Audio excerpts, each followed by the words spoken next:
The Hermannsburg art movement of watercolours was founded by the famous Albert Namatjira. Mervyn Rubuntja continues painting country in that style. He paints about the Fink River at the foot of Mount Hermannsburg. It is surrounded by red desert, stunted trees and spinifex, and is flanked by the MacDonald Ranges. For his people, the Western Arunta, the deep gorges and arid plains witness harsh drought and high temperatures. As the winds move to form clouds, through the red dust we see the life grow along one of the oldest waterways.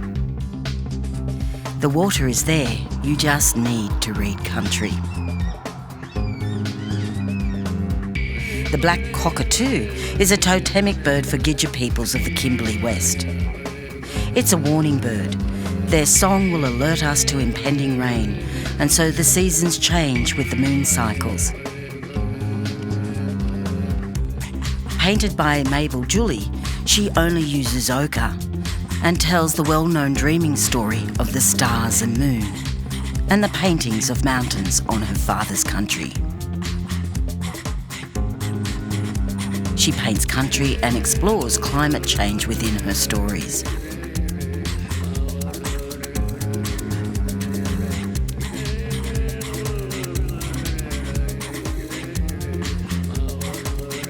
As the rains begin, we move across the songlines. The moon aligns with the mountain's peak, and the two are in a dynamic dialogue with each other. And then there are the constellations, revealing vital indications for when the time is right for hunting and planting, so there is abundance of life. We move across the winds from the west country of the sunset peoples to the east coast and those of the sunrise peoples. Here the water flows from the mountain ranges, forming the billabongs and streams. Penny Evans, a Gamilaroi woman, depicts the rivers and estuaries in her work. The water holes are vital, indicating sweet water, fresh water, the river systems and floodplains. When the water is drawn from the floodplains, many pebbles and silt have created a natural filtration source, ensuring a very rich ecosystem.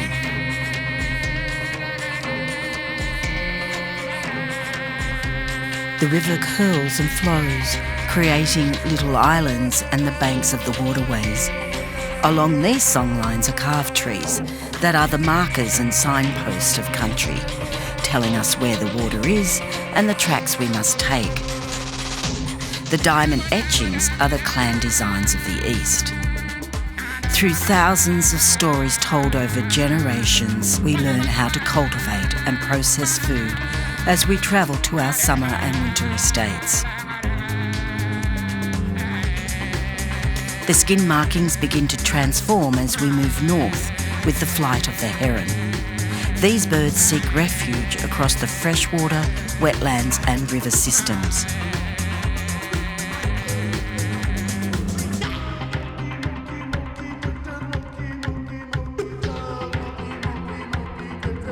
These river systems make way for the sea, and the salt water and the four winds of the Torres Strait Islands are revealed. For the artist Aiona Tala Gaidan, we see a view of Badu Island. It's a place where dugong are playing in the ocean. But for the warriors, the rituals continue today. And it's about the hunt for their first dugong. They must catch the dugong and return to their families. They are now known as a man and have been handed the traditional practice to provide for their families in the future.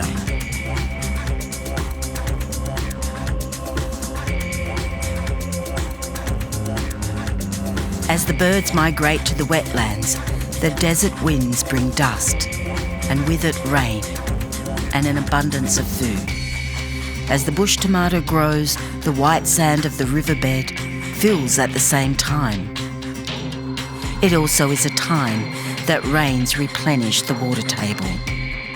Artist Patricia Ansell Dodds paints of the central Arunta landscape and what water means at a time for further travel across homelands.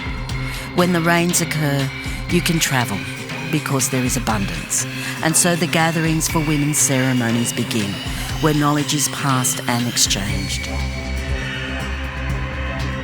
From desert country to northeast Arnhem Land, the songlines ensure age-old knowledge is told through the rak or clan designs, representing both salt water and fire. Ashes from the fire are depicted in black.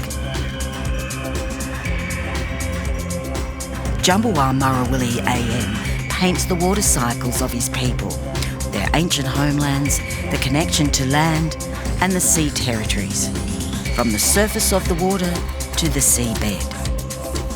In this water lies Baru, the crocodile. It's a totemic ancestor for Yolngu peoples, and they have a long relationship. When Baru comes to nest in the sacred place where salt and fresh water meet, he brings with him the fire, ensuring their cycle. The work is only painted onto barks, and the bark must be collected after the wet season rains.